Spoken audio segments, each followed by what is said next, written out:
বন্ধুরা, বৃষ্টি ভেজা দুপুরের অনেক অনেক শুভেচ্ছা। দেখো, আজকে আমি দুপুরের মেনু নিয়ে চলে এসেছি। আমার দুপুরের মেনুতে আছে সাদা ভাত, লেবু, লঙ্কা, আর এই যে বেগুন ভাজা, আলু ভাজা,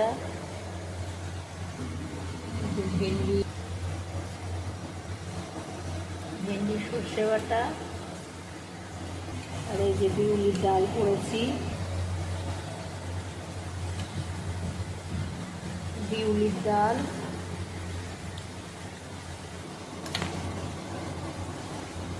আর এই যে পনির ভাপা করেছি আজকে,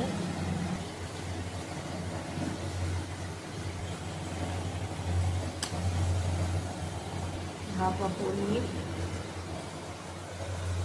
আজকে আমার দুপুরের মেনুটা কেমন হয়েছে অবশ্যই কমেন্টে সবাই জানাবেন, আর তোমরা কী কী রান্না করলে সেটাও জানাবে।